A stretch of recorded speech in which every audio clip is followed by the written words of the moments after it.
मेरा नाम संजना है। मैं 34 साल की हूँ और फिगर 32, 34, 36 का है। मैं शुरू से ही पढ़ाई में ठीक रही हूँ। एक छोटे से गांव में मैंने मैट्रिक पास की। मेरी रुचि साइंस और संगीत में थी। आगे की पढ़ाई में बीए करने के लिए माँ बाप ने मुझे मौसी के पास शहर में भेज दिया। अपने मौसा से भी परिचय करवा देती हूँ। मेरे मौसा राजपत्रित आयुर्वेद अधिकारी थे। इस तरह से मेरी पढ़ाई वहां पर होने लगी। उसके बाद मैं एमए भी करने लगी। उस समय तक मोबाइल फोन चलन में आ चुका था। 2 साल मैंने किसी तरह निकाल लिए थे। उस वक्त मेरी जवानी भी मुझे तंग करने लगी थी। मौसी ने एक दिन मौसा से कहा, संजना को भी कंप्यूटर सिखा दीजिए, एक ही तो बेटी है, ये भी सीख लेगी। मौसा मुझे सिखाने लगी। धीरे धीरे कुछ ही दिनों में मैंने काम चलाओ कंप्यूटर चलाना सीख लिया। 3-4 साल मैंने मौसा के कंप्यूटर में गंदी फिल्म के बारे में काफी कुछ सीखा।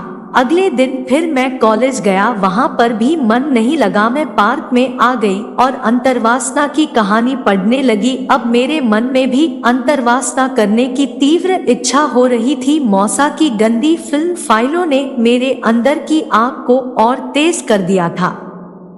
मैंने काफी मंथन किया। अंतिम सोच यही निकली कि मैं अपनी प्यार मौसा के सिवाय किसी को नहीं दूंगी। किसी नए लड़के में वो खूबी नहीं हो सकती है जो कि मौसा की तरह मुझे संतुष्ट कर सके।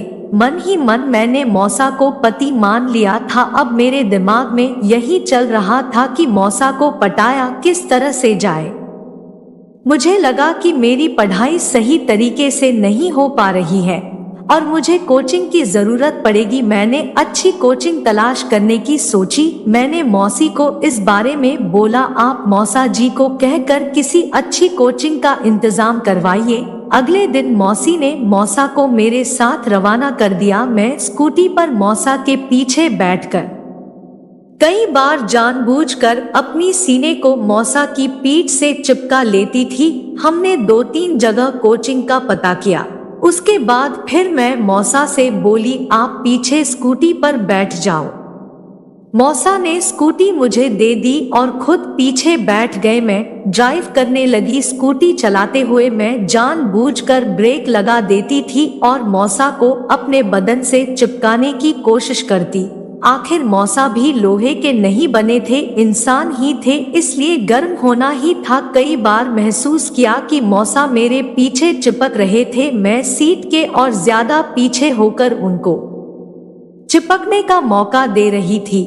मौसा भी समझ तो रहे थे कि कुछ चल रहा है। लड़की के अंदर कुछ दिन इसी तरह से निकल गए। एक दिन फिर हम रेस्टोरेंट में खाने के लिए गए। वहां पर काफी भीड़ थी। 2-2 लोगों के आमने सामने बैठने की जगह थी। हमें एक सीट मिल गई। मैं भी ऐसे ही मौके की तलाश में थी। मैं मौसा के संग चिपक कर बैठ गई। मैंने अपनी चप्पल खोलकर अपना बायां पैर उनके दाएं पैर के ऊपर रख लिया और बायां हाथ उनके जांघ के करीब रख दिया। मैं मौसा से बोली, मेरी एक इच्छा है, अगर आज आप पूरी कर सको तो। वो बोले, क्या इच्छा है? मैंने कहा, मुझे फिल्म देखनी है। वो बोले, पगली, इतनी सी बात, चल देख लेते हैं। जैसे ही मौसा ने हाँ की तो मैं मन ही मन खुश हो गई। मैंने सोचा कि शिकार मेरे जाल में बुरी तरह से फंस चुका है। मैं जानती हूँ कि मुझे जो कुछ भी करना है वो आज ही करना है। अगर आज नहीं कर पाई तो फिर कभी नहीं हो सकेगा। इतने में ही हम लोग सिनेमा हॉल में पहुंच गए। वहां पर पहुंचकर मैंने 2 टिकट ले ली, मगर दोनों ही लेडीज के नाम से ली। बालकनी की टिकट मिली थी। बालकनी में हम दोनों के सिवाय कोई नहीं था।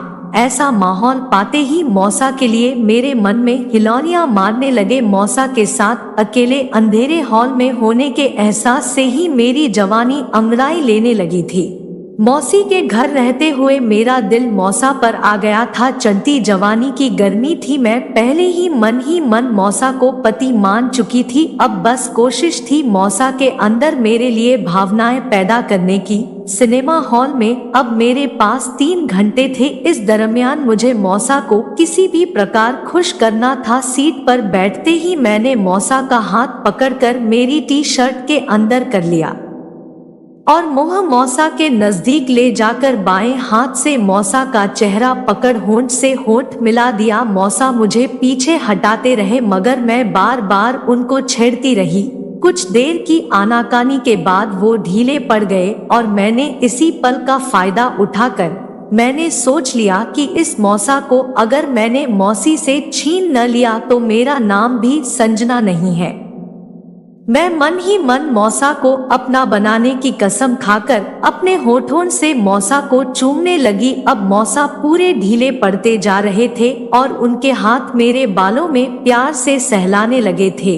इधर मौसा अब मेरी साथ बुरी तरह खेल रहे थे। मुझे आज आनंद की अनुभूति अलग ही हो रही थी।